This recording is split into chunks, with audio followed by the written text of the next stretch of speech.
Now what I'd like to go into is social media categories.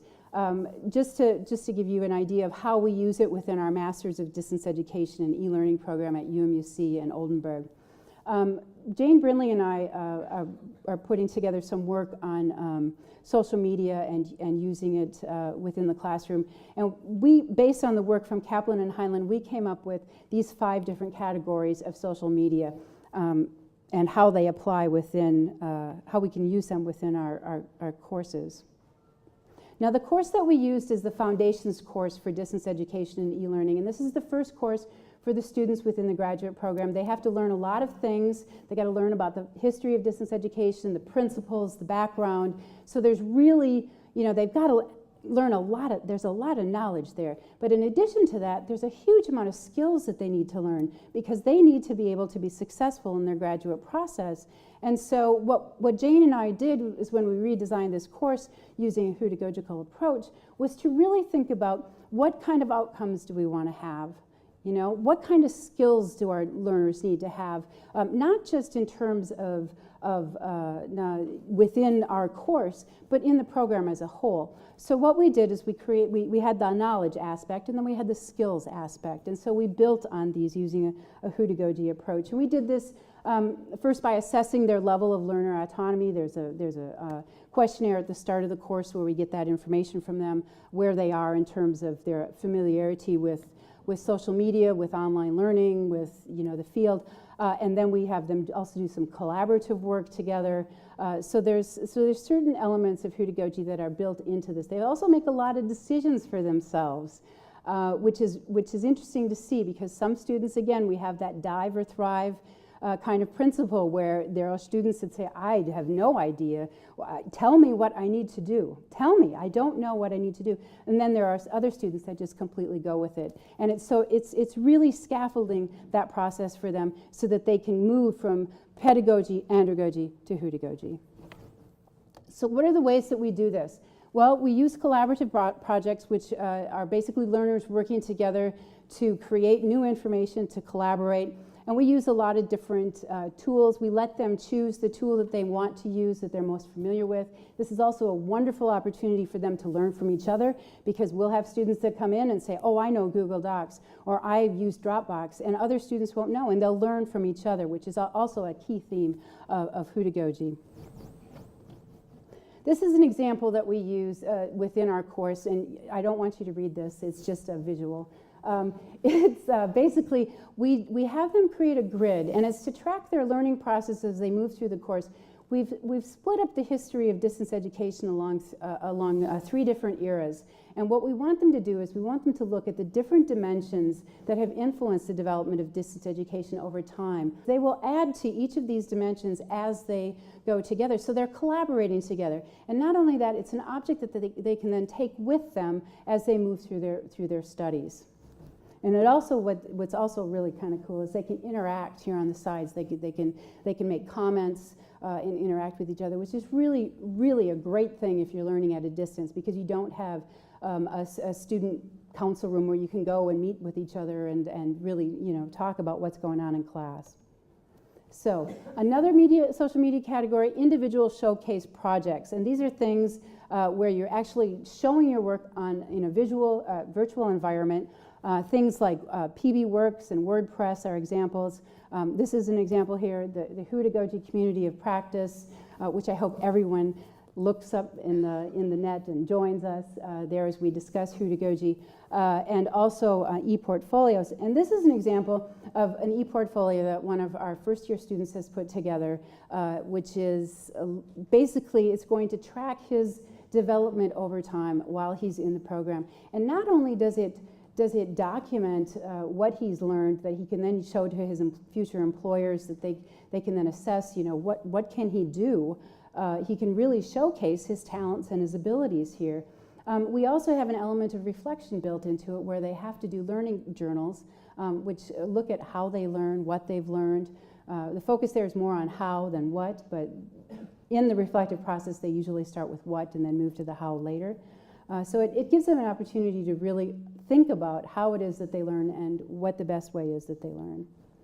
So another social media category, social networking. And these are things like Twitter, LinkedIn, Facebook, WhatsApp. You know, these are all tools that students are using, that we're learning, using within education to really connect with each other. And so these are some examples. What we do within our 601 course is we use Twitter. We introduce the tool to them as an opportunity for them to connect with people. And not only that, but to follow what's really happening out there in distance education development and research. So what we do is they have to search for and find at least one distance education scholar, follow them throughout the semester, and then retweet or tweet something that they have written. And it's really kind of exciting to watch, because what will happen is students will learn from each other. They'll find new resources for information. But also, the classroom is always open. This Twitter account was created 3 years ago. So what happens is all the students that joined 3 years ago are still in the class. So they're still tweeting things that are of interest to my new students. So we're building up a network here where they can all interact with each other and connect with each other. A really neat example Helen Keegan brought up just last week, and she was talking about how her students were using Twitter, and they were actually connecting with people in industry. One of them had written a blog about AudioBoo, which is an audio tool that you can use on the net, and his blog was tweeted by the president of AudioBoo because he found it so interesting. So there's these connections that are happening, and that empowers. I would be so impressed if I was still a student in DE, and for example, you know, Terry Anderson were to respond to something that I had tweeted, or you know, not Otto Peters because he doesn't tweet, but you know, anybody that's a DE scholar, it would be so empowering for me. And I don't think we realize what kind of power that we have there and how we can use it for our teaching.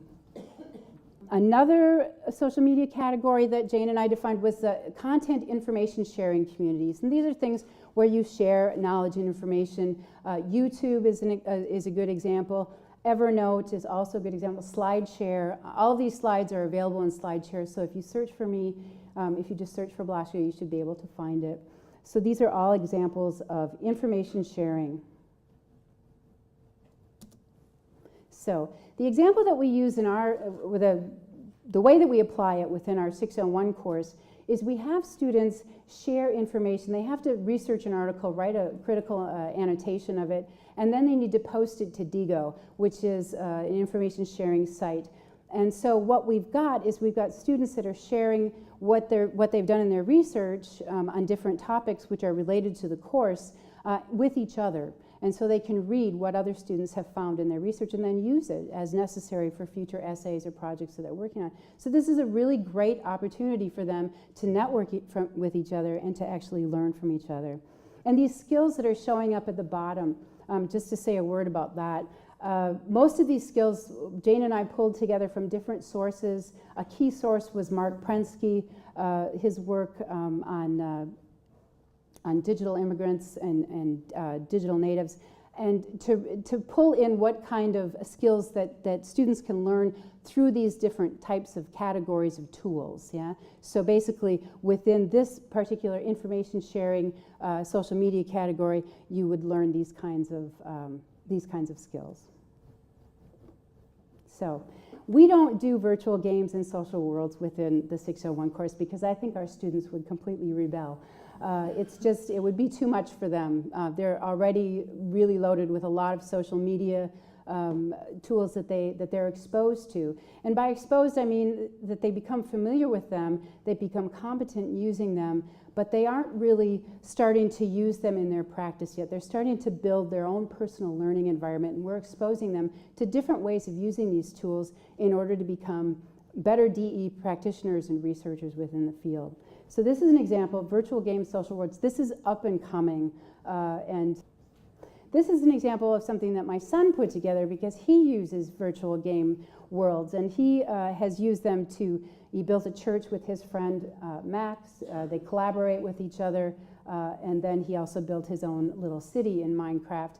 Now it's interesting because there was a decision made in Sweden last year that Minecraft was to be taught within all courses. or within all study programs. And the reason for that was because it built up teamwork, it built up collaboration through the process of creating cities, because Minecraft is all about creating cities. They had to be able to make decisions about city planning, make decisions about allocating resources. And so there was a really, they really acquired a lot of skills through that process. And so Minecraft is becoming something, and it's something that we need to be aware of. So why is Heutagogy and social media, why is this important for distance educators? Well, I think, first of all, it really aligns with a lot of the characteristics of DE. You've got your autonomous learners, your self-directed learners. Our instructors are mostly guides on the side. We use technology for teaching and learning. We also are learning in nonlinear environments. And all of the theories that have been the foundations of distance education, behaviorism, constructivism, connectivism, these are all theories that there's some aspect of them included in Heutagogy. So I'd like to move now to questions, but before that I want to leave you with some words from Otto Peters, where he wrote, which he presented at the Third Eden Workshop in Oldenburg in 2004, which I thought were very forward-thinking. I love reading Otto's work because every time I read it, it's from 10, 15 years ago, and it's so invigorating to read. So.